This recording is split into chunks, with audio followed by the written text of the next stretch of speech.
I would like to welcome you all to the Tuesday, June 23rd Operations Committee meeting. If you have not yet done so, please mute your microphone. Anyone who does not mute their phone may be muted by the call moderator or removed from the call.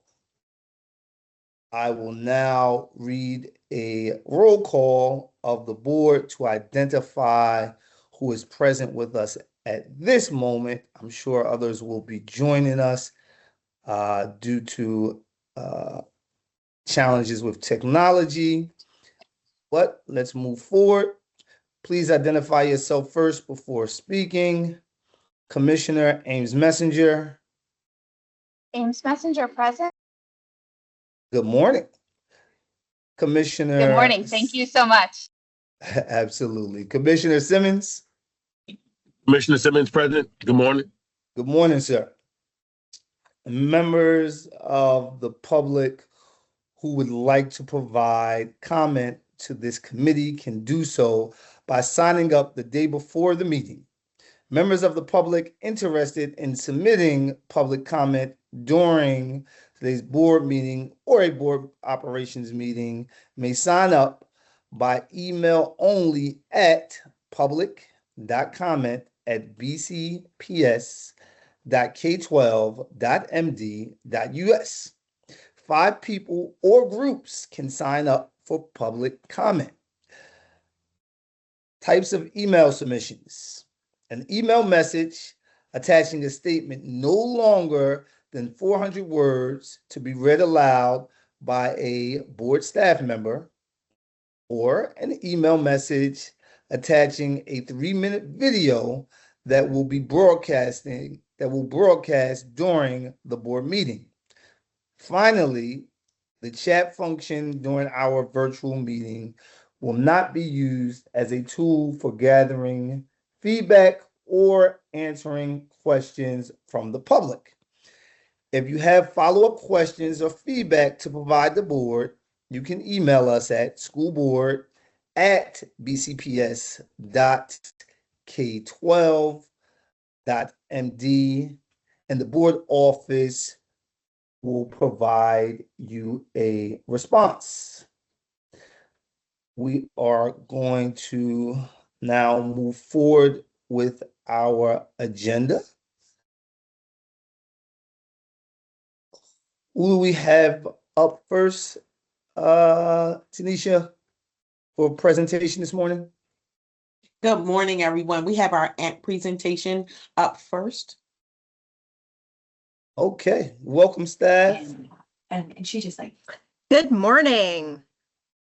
Good Ready morning. for me to share? Absolutely. Please take it. All right.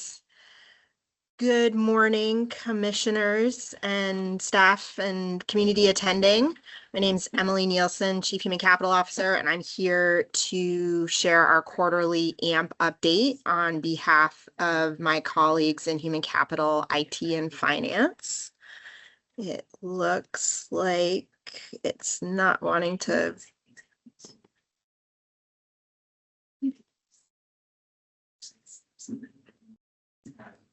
Okay, can someone give me a audio check that you can see my screen? Yes. yes, ma'am. Thanks so much. All right. So we gave our last AMP quarterly update in April, so about 60 days ago. So this is a very quick turnaround on the update. As we've shared before, AMP is all about modernizing our resources and facilities in service of our students and our community. We've seen this before. So since our last update, we have continued to have Punch to Pay and UKG for all of our staff. We had gone live with Group 2 right before our last update. We've also been working on launching our data archive as our long-term solution as EBS, our former ERP system that we replaced with Fusion, sunsets. And looking ahead, we still have a few parts of the AMP umbrella that we'll be implementing in the upcoming school year.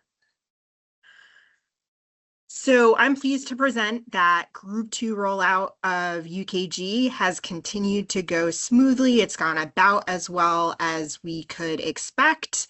What I have on this slide here shows our historical corrections, which means a pay period ends, and after that, staff are still needing to make updates to their timesheet to be paid accurately. They have to do that at that point through their timekeeper who goes to payroll. So for ensuring that everyone is paid accurately on time, we want to minimize historical corrections. So the blue bars on this chart show punch to pay from the launch of the system in December through Group 1. The green bars show Group 2. A reminder, Group 1 was our administrators, both in Piazza, Cub, GSS. Group 2 is all of our teachers in BTU and PSRP chapter members, as well as L44.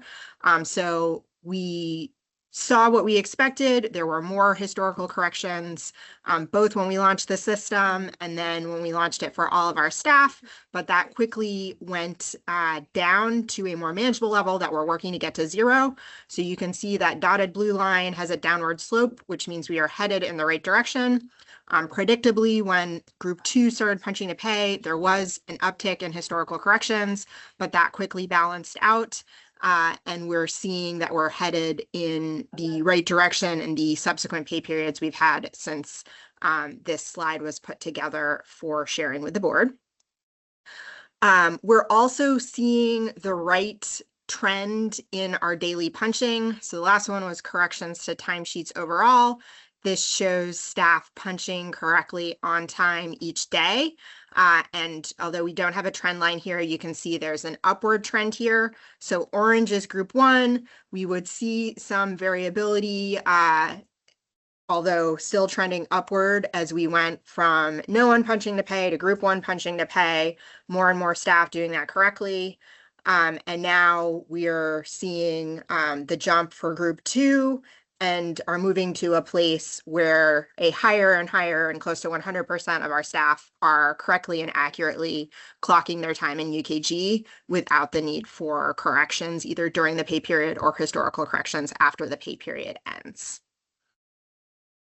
We're continuing to monitor issues and concerns with the AMP system, so both Fusion and UKG via heat tickets. This is our dashboard of heat tickets. This shows the heat tickets submitted since Group 2, since everyone. So we're pleased to see that the vast majority of tickets are getting resolved very quickly in less than 1 business day.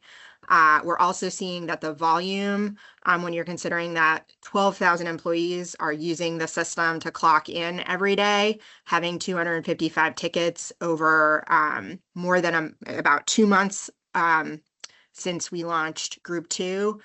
We're really pleased with both how we're getting them resolved and just the number of issues that people aren't having with the system. So we're going to continue to monitor this.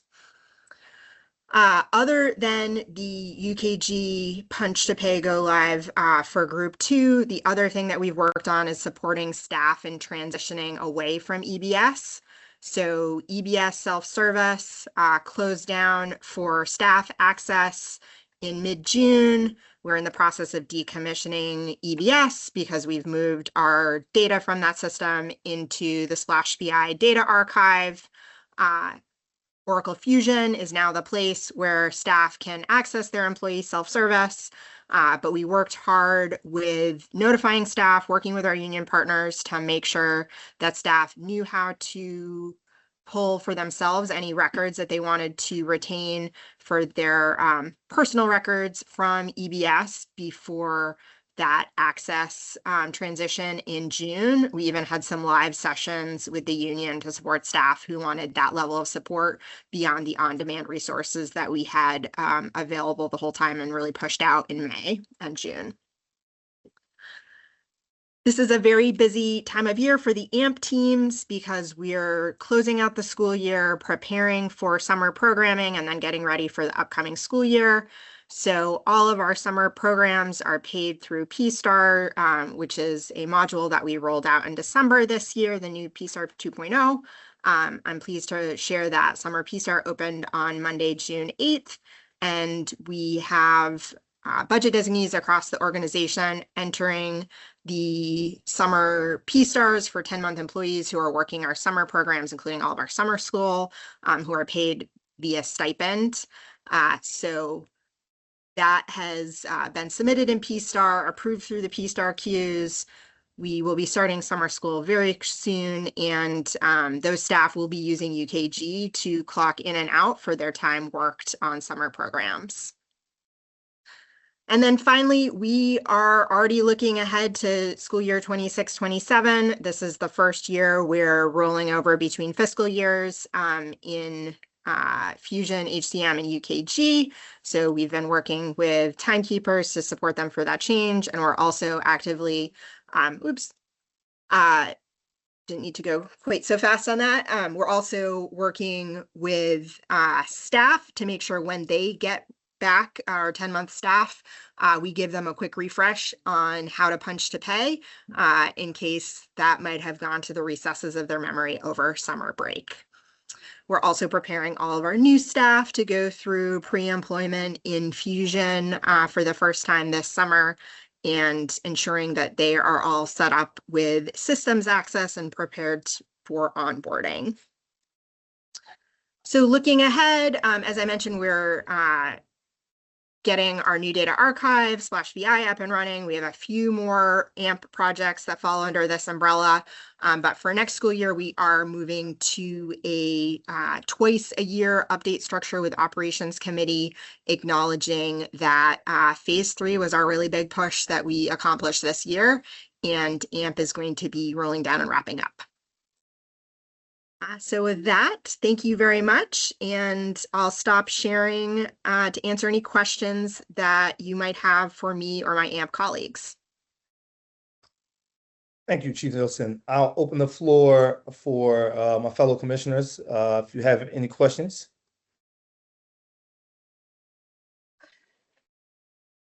I have I guess I have 2 questions. The first one being in terms of timetable for feedback, as there are changes that need to be made to the system based on feedback from timekeepers, from school principals, et cetera. When is kind of the window of when changes to the infrastructure would be made if needed? How does that work in terms of the interaction with the provider? So for Fusion and for UKG, we have transitioned from our project implementation team with those vendors to our managed services. And for managed services, we have a set number of hours that we've contracted for them to work on designing, building, and testing updates and new solutions for the system. So for the easier lower level changes, our internal team builds out a calendar of when they're going to work on those, test them, and roll them out.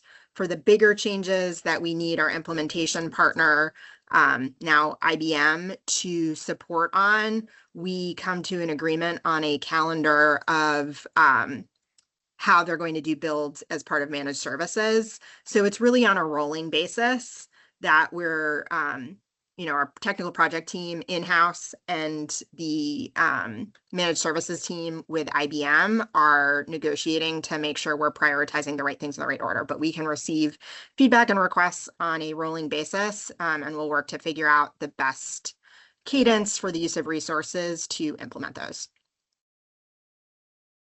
And just a sense of scale on the number of those tickets and requests, like how many changes have had to be made, and kind of what, broadly speaking, and just kind of anecdotally, you hear lots of conversations about changes for overtime and hourly, that people are used to being kind of in an hourly wage are now having to switch to clock in, clock out.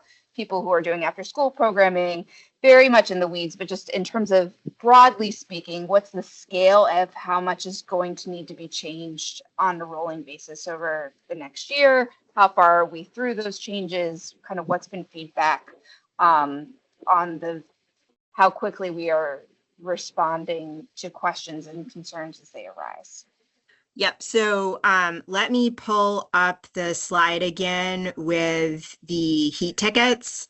So we've actually seen a fairly low volume of either concerns about how to use the system through end users and timekeepers, which we attribute to the training that we've offered for everyone and the office hours, the learning labs that we're still running. So timekeepers have a way to answer the little issues that they're running into and get support to see whether it's something they need to adjust or whether it's a change that we need to make.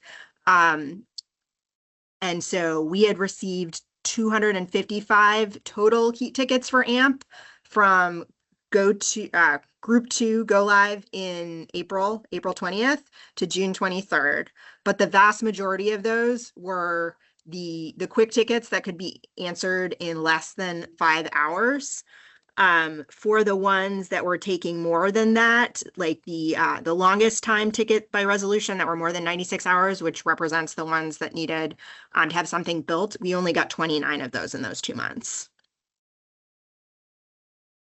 So the other thing that I just want to clarify, though, is that if you are an exempt staff member, which means that you are not eligible for overtime, that exempt status hasn't changed based on AMP. That's determined by the Fair Labor Standards Act, and those staff need to punch once a day. If you are overtime eligible, you do have to clock in and out at the beginning and end of each pay period. So staff are doing that. And for our teachers, when they earn extra duty pay for like running coach class, they do have to clock in and out for that. You know, before they had to sign into a binder at the front office, they just do UKG at their computer or on their phone. And for our summer programs, again, we used to have paper binders. Now they do it via UKG. And since that is paid hourly, they clock in and clock out, even our teachers who are exempt staff. So we haven't had staff needing to change their overtime eligibility based on AMP. I think to clarify, and I don't want to get too far into the weeds in this, is that you're like looking less of policy and more of behavioral change, and that people used to have a wide window of when they would be able to tamp it. So if you got into the building at 6 o'clock, you know, like it's that behavior change rather than the need for policy change, which, you know, change takes time, and I understand that. But looking at how are we managing tickets, and I guess the last question before I'll hand it back to my colleagues was looking at it, in terms of those heat tickets, are you tracking them by which schools they are? Because at some point realizing like we only are able to fix as a district what we know is a problem, and are there schools where there are consistent issues that, you know, there might be a problem but people aren't submitting heat tickets? Does that make sense? Yes, I don't know whether we have them tracked by school that shows up in the dashboard. It's tracked by team, so we can see which teams are responding. I Chief can get Nielsen. back to you, or if someone else can answer that question. Was that you, Kenny? Sure. Yes, ma'am. Great. We definitely track by schools, and I put into the chat the so you can kind of have a better understanding of how many office hours and how much time we spent with the timekeepers and with the principals.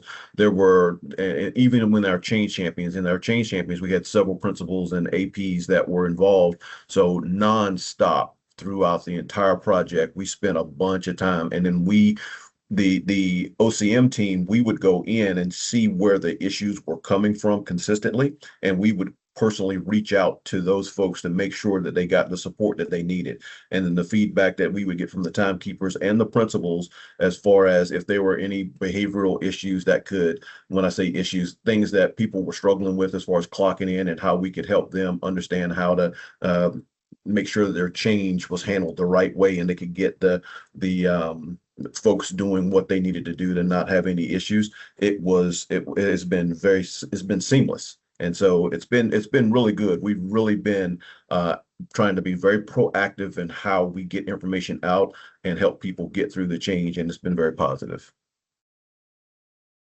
Thank you. That's helpful. Thanks, Kenny.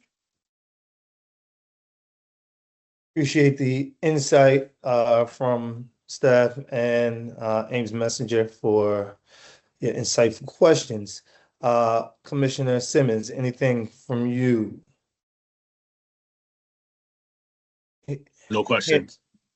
Thank you. I appreciate that. For the sake of time, I do have 3 questions, but I'll say that you can get back to us in writing because it's more just insight for us to understand how we are dealing with challenges. So when what are the reoccurring requests that we're receiving from staff? Where those challenges live? Is it that staff are attempting to retrieve historical data that they have, and they're having challenges getting that historical data that they need for their own personal reasons? Just trying to understand when we're receiving requests, what they actually are, and seeing if there are any patterns. Going right along with that are around our heat tickets. If we can understand there are 225, which is amazing based on the amount of staff and the district-wide, but just understanding what those heat tickets are generally, just to get a sense of patterns, to see if we should be pushing in now to be able to ensure that there aren't long-term impacts that will be costly for us to fix later. And then the last question, and hopefully you can give me just some quick insight on this one verbally. Hearing from principals around staff clocking in, and some principals having a challenge with staff.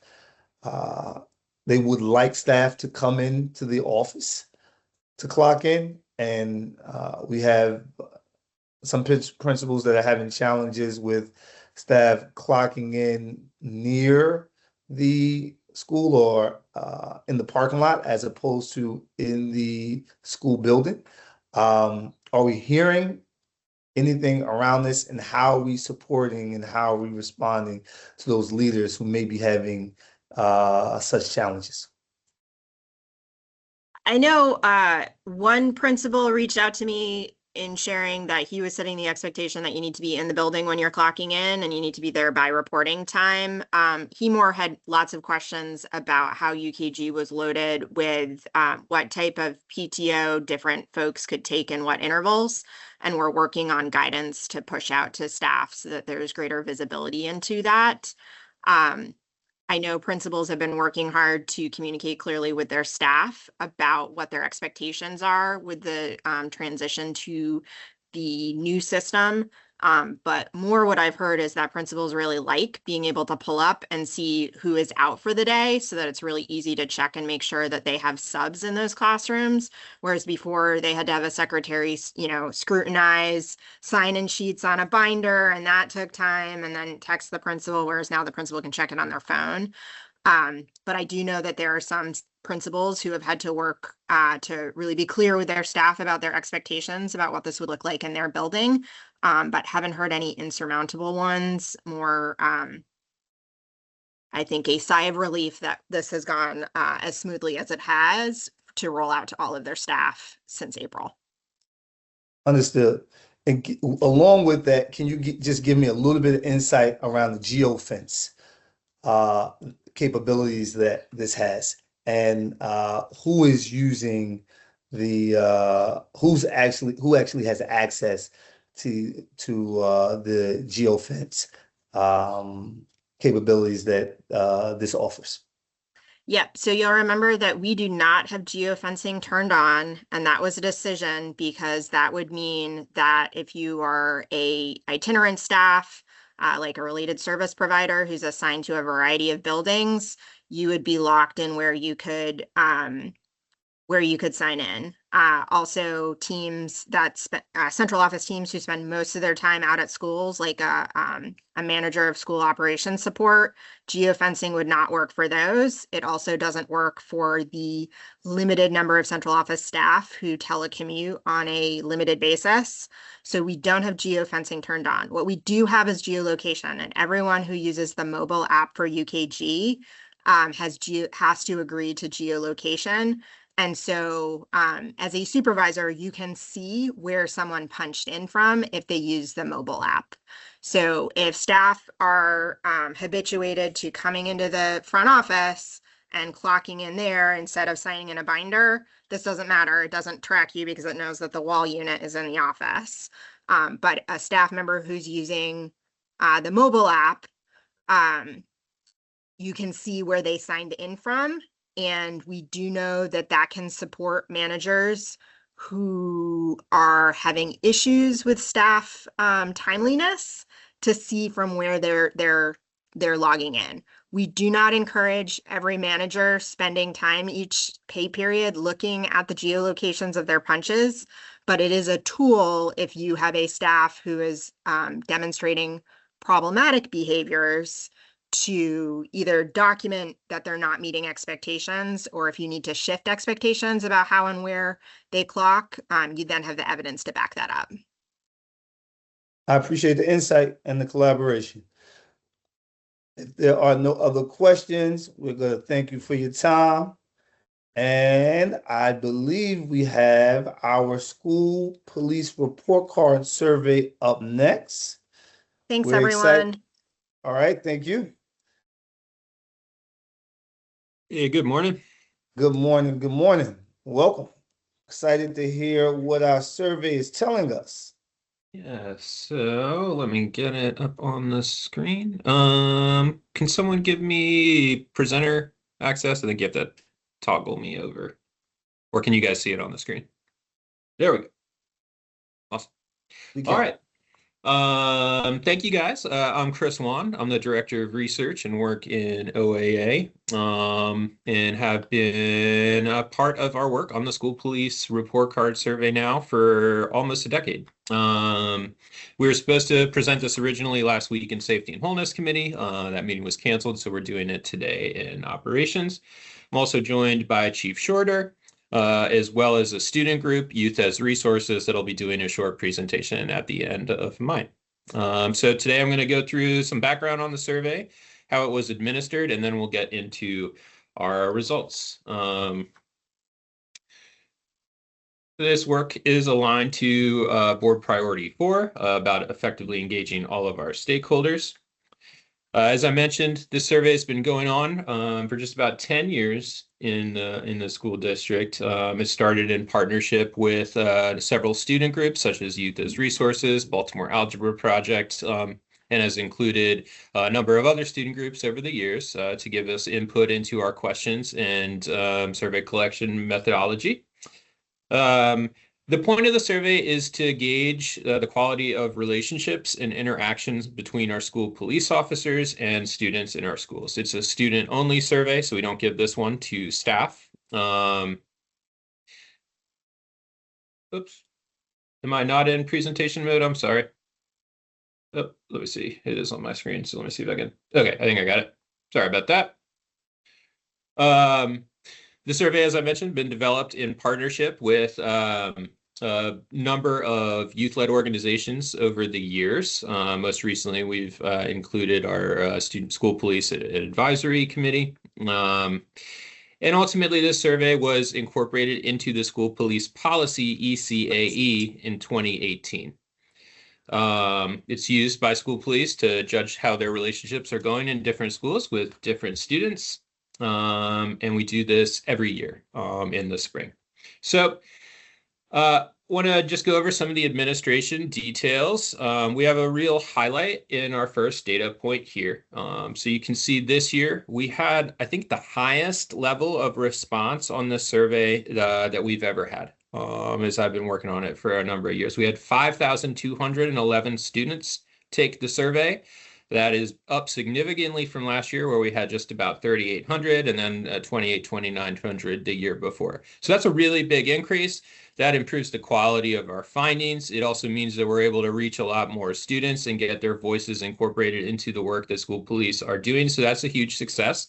I want to credit both, this is a partnership. So it's been a lot of work for our schools office to push the survey out to our schools, our engagement team, they played a really heavy role in this, our school police, and then also our student partners who got out to schools and kind of got the word out with other students to take the survey. But all that contributed to one of the best years we've ever had in terms of response, with 5,200 folks taking the survey.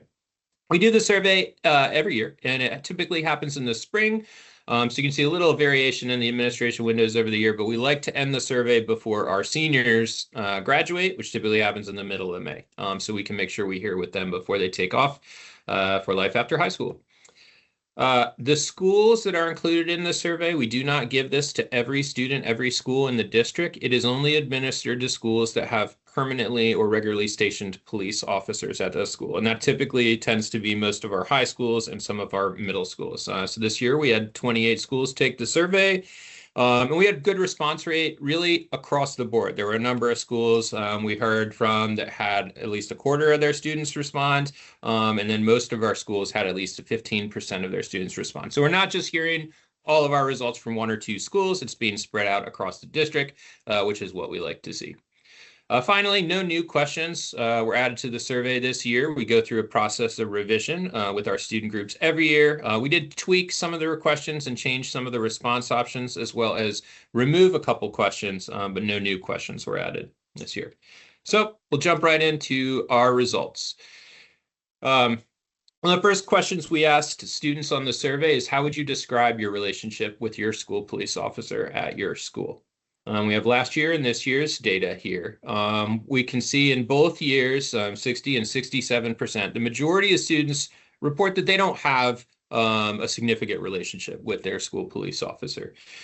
This year, we saw 28% of students said they have a positive relationship with their school police officer, and 4% say a negative relationship with their school police officer. Those results are pretty stable from the previous year. We did see a decrease from 34 to 28% in terms of the positive relationship, but that negative 4% did stay consistent with this year and this year. So over, more positive than negative in terms of the relationships, but overall, a lot of students just saying they don't have like a super strong relationship with their school police officer at their school.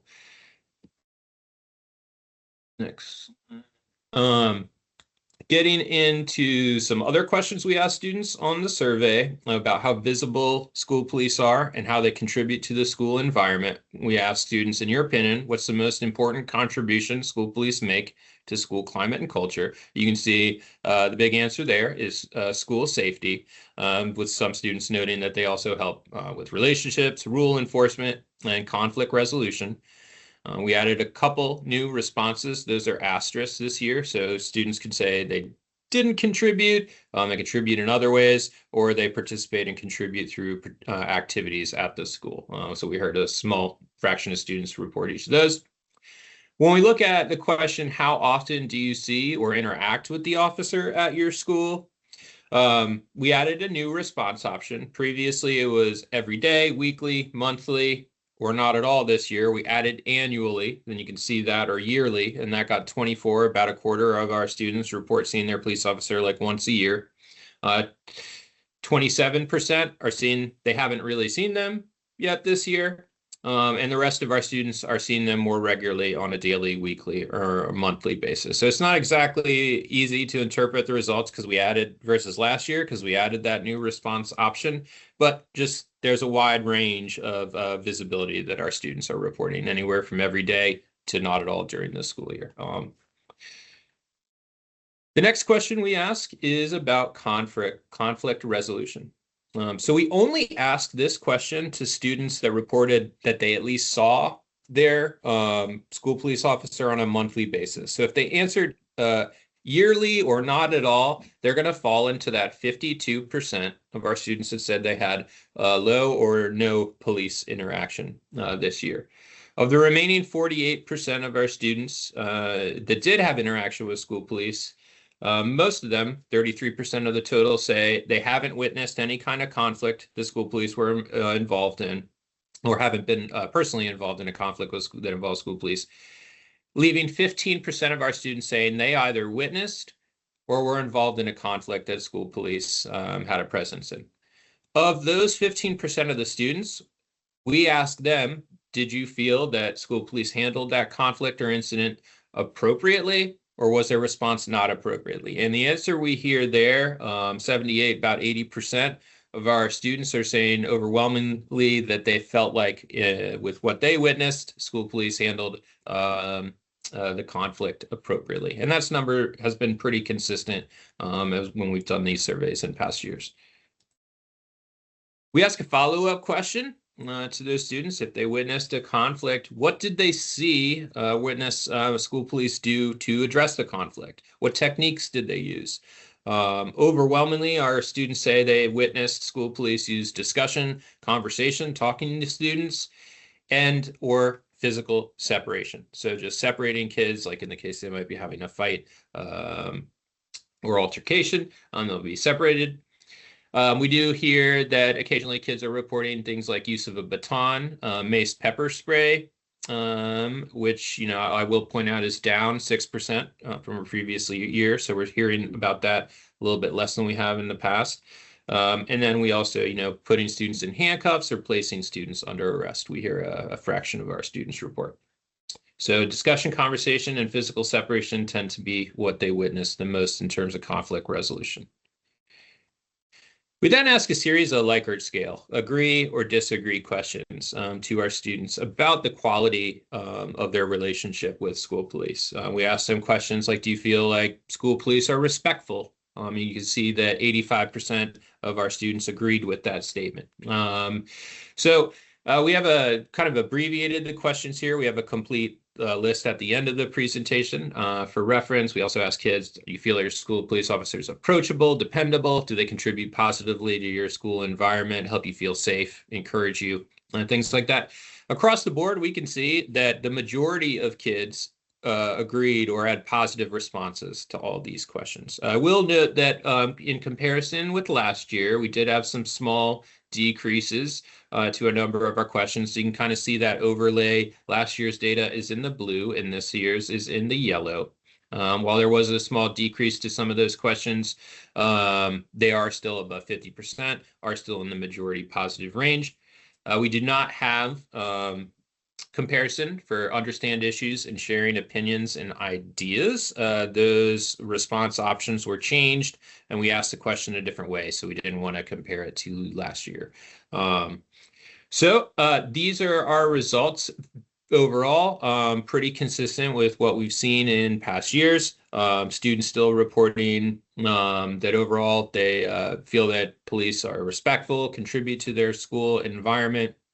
And in the case of conflict resolution, the majority of our students that witnessed conflict involving school police are reporting that that conflict was handled appropriately. So that is it for our results. What I'm going to do at this point is have Chief Shorter here. I'm going to turn it over to him to talk through this slide on next steps and follow-ups from the survey. All right, good afternoon, everyone. I'm sorry, good morning. So if you look at the numbers compared to last year, I would say it's a win. If you look at the sheer volume that we've increased and only to have a small decrease in numbers, I would say it's a win. I attribute some of the decreases to attrition, moving some officers around based on performance or retirements, or just, some officers needed a different change of scenery. So those numbers about not seeing the police, they just don't know who they are. I'm going to share this presentation with my staff over our summer break with our training so that they can see this is the rating that they receive from the students in the student environment. I'm going to continue with the de-escalation training through ROCA, through BHSB, and through various outside entities to ensure that we stay on track in how to deal with conflict and ensure that the 21st century policing methods and models continue to be followed. I'm also creating, hopefully by July the 1st, a school police staff advisory council that they can look at this information as well. In addition to the school police youth advisory board, when they get back up and running in the fall, have all of those collective bodies come together to figure out how we can better understand and address some of the issues in our schools.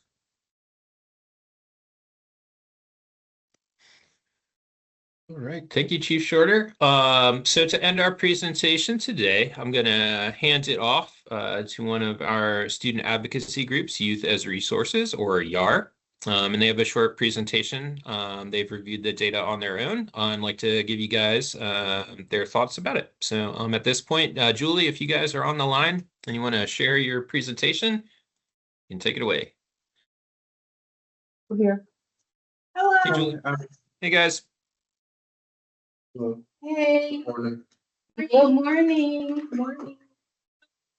First off, I want to start off by thanking you guys for giving us, letting us speak about this matter. SPAR, the school police report card, is something that we've been working on, well, me personally, for a year, but SPAR has been working on it for a lot longer, so I want to thank y'all for this opportunity. I'll start by introducing myself. My name is Christina Pugh. I am treasurer of YAR and chair of fund development, but I'm also on the SPAR leadership team. Hi, my name is Nick. I am the incoming chair of Youth as Resources. My name is Diera. I'm the incoming adult treasurer and secretary. And my name is Julie, and I work for the board of directors of Youth as Resources. My name is Taylor. I am a board member of YAR, and I am the incoming secretary. My name is Anya. I'm a board member of YAR. Hi, I'm Brazen. I also work for the board. Okay. First thing we're gonna do is start by telling you what SPAR is about. Taylor? Okay. SPAR, also known as School Police Accountability Roundtable. Our mission is to dismantle the school to prison pipeline by organizing for policy change, practice reform, and accountability. We are a youth-led coalition supported by adult allies in education, mental health, legal advocacy, and community leadership. We include 10 youth-led and advocacy organizations hosted by YAR, also known as Youth as Resources. We meet monthly to monitor, develop, and implement strategies that advance our shared goals. We share information and support each other's events and activities. And we identify issues, developing strategies, and engaging in advocacy. SPAR overseas. Thank you, Taylor. And then the next thing we're going to talk about is the outreach that SPAR does.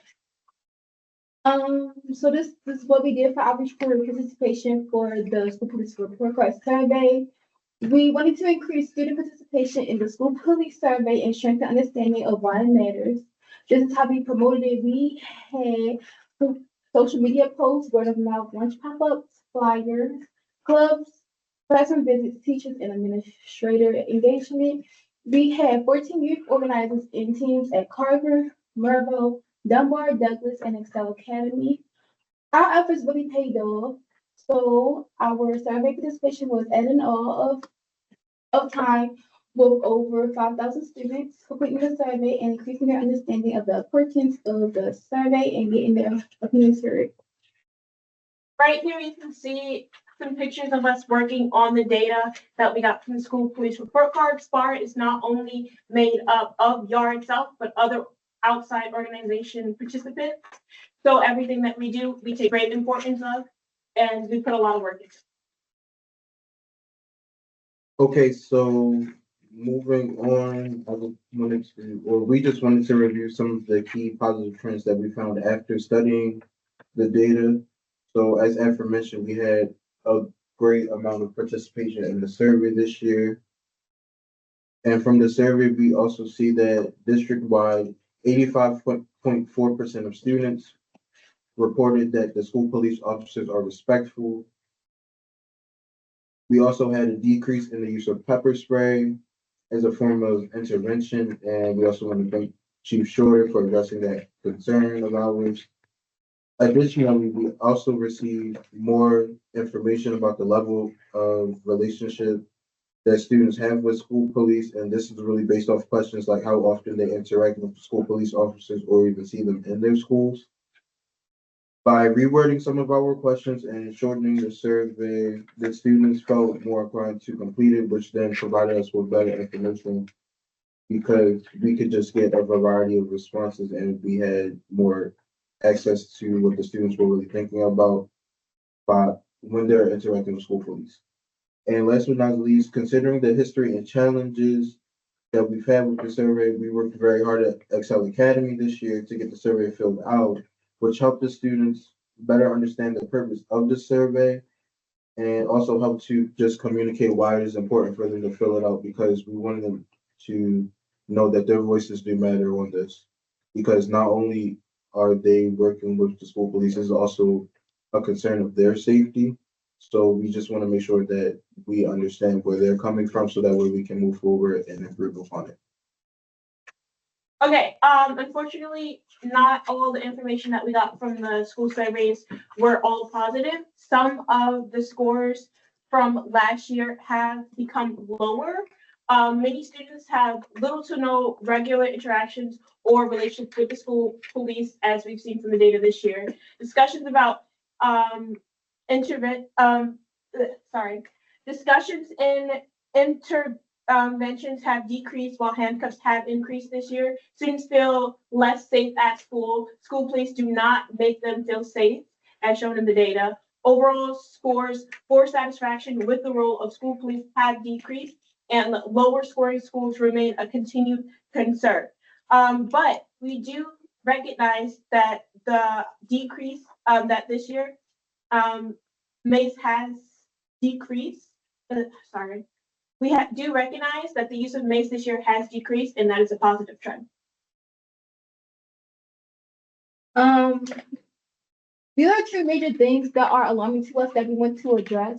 Augusta has constantly been the lowest scoring school that we have, and we know that the students are not safe at that school. And another thing is the compliance with the youth-led training mandate for school police. It still hasn't been done, and we are very concerned about that. And we also want to request an immediate update to address Augusta and a confirmed timeline for implementing the school police report card training for this summer. Next, we're going to go over our next step.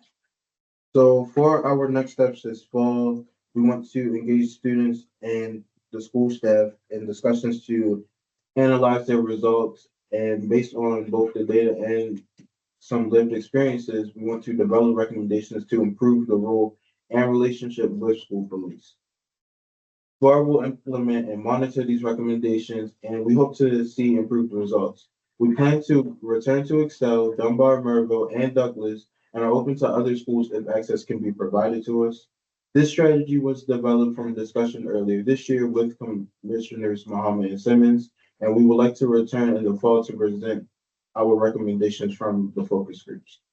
We also want to note that SPAR leadership includes students from Baltimore Design School, which this school year no longer has a permanent school police officer assigned. After meeting with their principal, we will be launching a school climate and safety club this fall. As we mentioned before, these are just the key points that we took away from the data, and we would like to once again thank you for allowing us to be able to speak on this matter and open up the floor if you have any questions, any comments. We're open to hearing any of your opinions.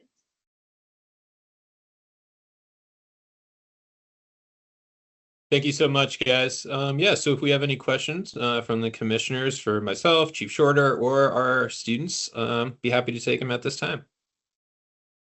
I appreciate the time and detail put in this presentation and the collaboration with our students.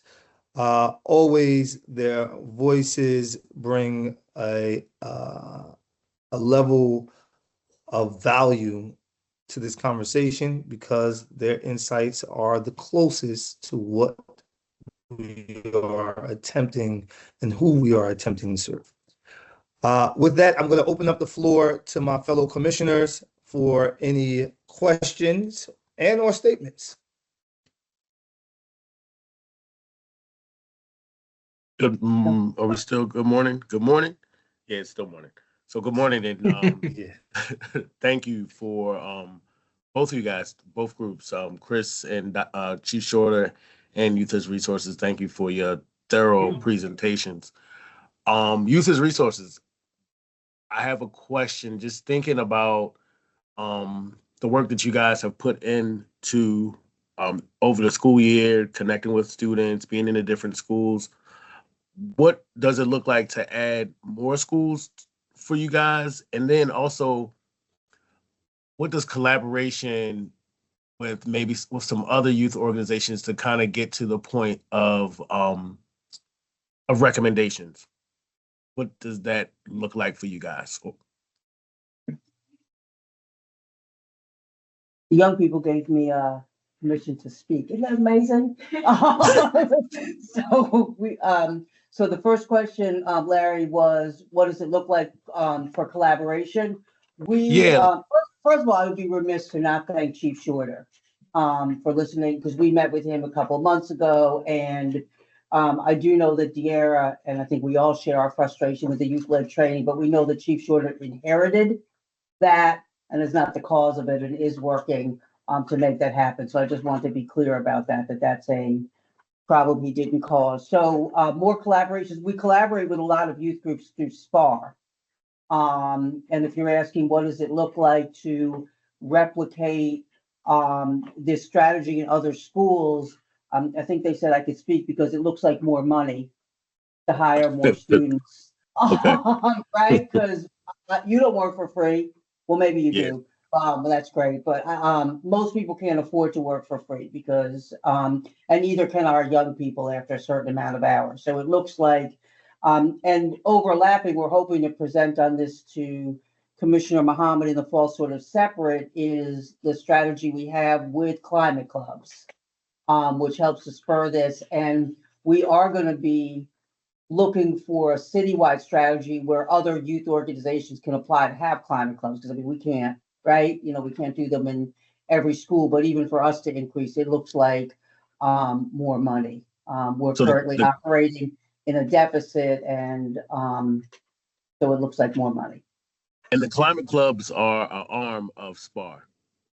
No, it's also related. No, not yeah. I mean, we use the climate club definitely in Mervo to do a lot of the work around the school police report card. But it's also sort of an arm of just student-led strategies around safety. And so in terms of the focus groups, like we'll again, Mervo Climate Club will definitely lead that. In other schools, we have students that are part of SPAR that'll help to organize that and then to open. Yeah, so it just really looks like more resources and more access, because the schools that we were in with we certainly got word of mouth and social media in other schools, but the schools that we were in with the 14 youth organizers were young people at SPAR. Where we would really like to collaborate immediately, as Chief Short is still on, is we've really tried hard to collaborate with the Student Advisory Council for School Police, because we could definitely like merge our strategies. And we would really like them to come to SPAR meetings, or we'd really like to come to their meetings, whatever that takes to talk to them. We haven't been able to really talk to them. And they're probably in different schools, a lot of schools. I'm still on.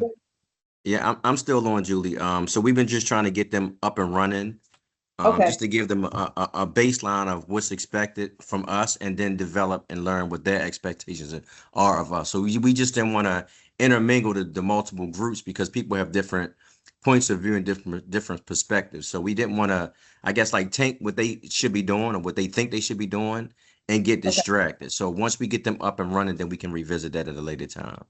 Whenever the time is right, we have snacks. Got you. Commissioner Simmons, I appreciate the questions and the insight. Commissioner Ames Messenger. I would say I have no questions at this point, others just to amplify what you had said, that I really appreciate having SPAR and YARD anyway here to help present. It's really helpful framing and context. Appreciate that.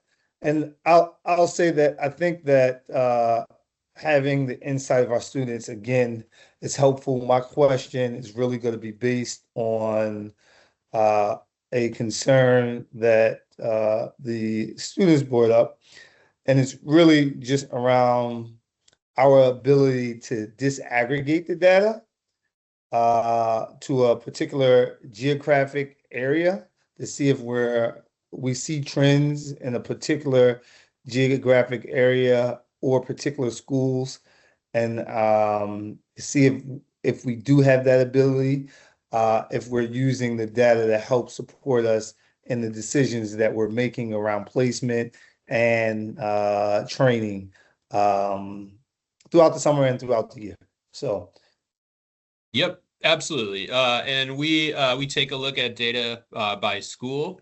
So that's something we shared with YAR, and the school police have that. So we are able to disaggregate that. We also ask some questions. We didn't see a ton of differences by like race, ethnicity, or other demographic categories, but we also asked respondents those questions so we can disaggregate by that. So yeah, we have that ability. I know Chief Shorter definitely looks at that when he's considering placements and things for the upcoming year. But that's something both we have and YAR as well have taken a look at already. I appreciate that insight, and it sounds like they definitely have access as raising concerns about particular schools.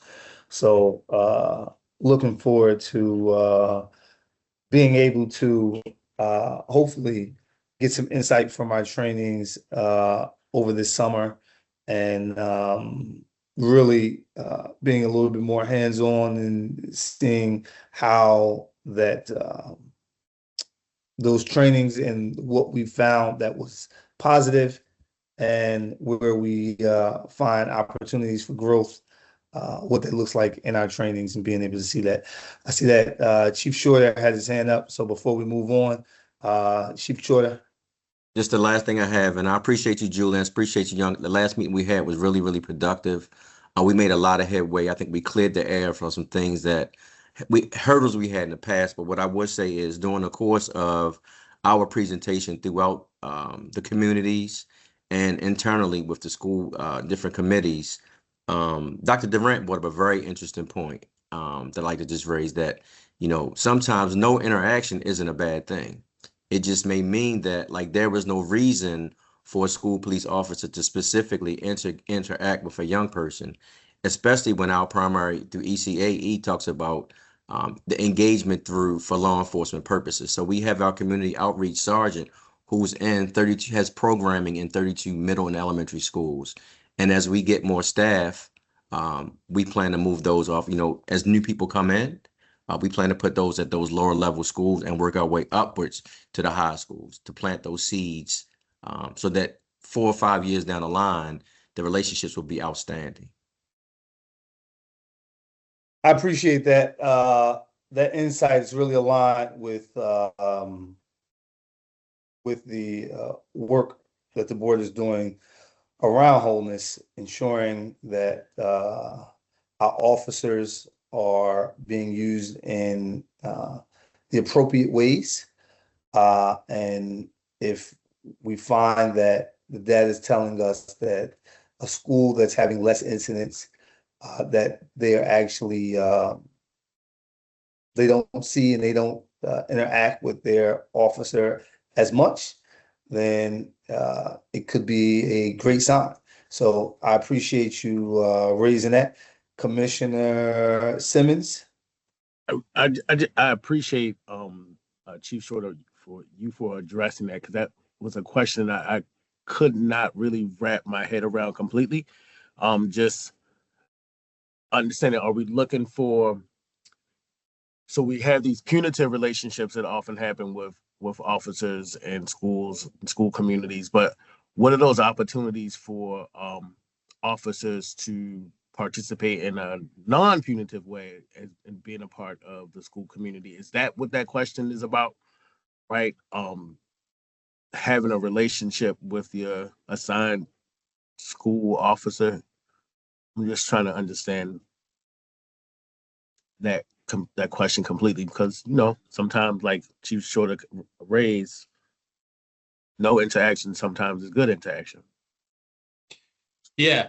So, you know, the question we ask is just simply, you know, how do you what is the relationship you have with school police at your school? So it's not really getting, it's just kind of a surface level question. I think we've often gone back and forth. I know Yar and I have had conversations about this. Like, it's an area we might want to ask a little bit more about, because like it's tough. Again, with Dr. Duran's point, it's tough to understand, like, what's the expectation there? Like, some folks may be fine, they don't have a relationship with a school police officer. So it's tough. We've tracked it over time. We think it's a good question to kind of get our finger on the pulse of like that interaction that folks are having. Is that a regular thing? But there's not an easy way to say like, yeah, that number should be like 90% positive. You know, it should, we don't have a target like that. It's more just something, a metric we're observing over time to see if something's changing at large in our school communities. So it's more like, do you know who your school police officer is? Yeah, it's kind of surface level like that. It's not, you know, some of the other questions get into more like, how are they contributing to the school environment and things. But that's certainly an area, it's a tough relationship to characterize. We've also had, you know, one issue we've had in the past with the survey is that there's folks interact with lots of different police officers in the city of Baltimore. Sometimes they're city police, often MTA. Those are all different kind of entities and things. So there can sometimes be even some confusion about, I said this, but I was actually thinking of an MTA officer and not the school police officer. So it's a service level question. It's one we like to track over time, but it's certainly an area as we work with our students, like, might want to ask some more questions about that in the future, to your point. So. Appreciate that. So I think for the sake of time, we're going to end with Yar. Looks like we have comment from Yar, one of our students.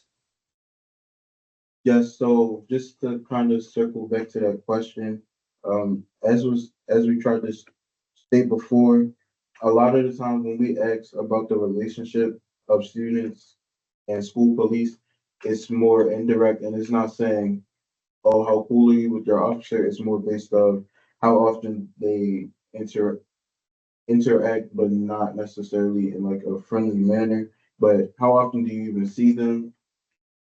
My school doesn't have school police, so I can't answer this question, but is your officer usually closer to their office or in like one specific spot? Or are they constantly patrolling around the school? You can see them at various points during the day. They're very accessible. Do they even feel approachable, or do you feel just more intimidated by them? But all of those are all things that go into the relationships that the students may have with the police instead of just maybe dapping them up as soon as they come into the building because they're cool. That's not really the aim of the push. I mean, I also think to point out, sort of piggybacking off of the last discussion, the strategy that we have in the fall, which is not going to reach a lot of schools unless you help us access more schools, but we'll reach some. With the focus groups, is those are the kinds of that is some of what we're hoping the result will be. We're going to invite school police to those focus groups and administrators and teachers, look at the data and say, okay, so what kind of relationship do we want to have? What can we do? When we last met with Chief Shorty, he talked a lot about, you know, like doing different activities like basketball games together with school police. So if that's something individual schools, you know, are interested in, school police and the students and the administrators, we would like to see that happen. And we're hoping to get more information and more thoughts on that through the focus groups in the fall. Does that make sense? It does. I want to definitely thank the group for your insight, as your insight allows us to really understand the reality of the decisions that we make as commissioners and as staff, how that is playing out on the ground with you. So thank you again for taking the time to support us in our work. And we look forward to engaging you again soon. And I'm sure that I will have the opportunity shortly to see you guys in person. And with that, I want to thank everyone for this survey, the work being done around it, and the work that will follow. We're going to move on. I believe we have our consent agenda up next.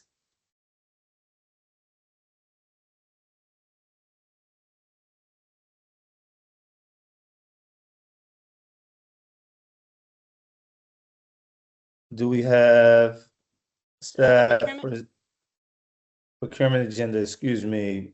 Yes, please. Floor is yours. We just have 2 items, and these will be on the July 7th board meeting. The first item is section 15.1. The Chief Operating Officer requests the board's approval to piggyback a competitively bid Sourcewell contract with multiple vendors to provide healthcare supplies, equipment for schools, school nurses, operations, athletic directors, and speech and special ed professionals. The estimated annual contract amount is $1 million. The contract term will be July 8th, 2026 through January 5th, 2030, and this includes 3 one-year renewal options. And with this request, we're expanding the number of vendors from School Health Corp to an additional 7 vendors.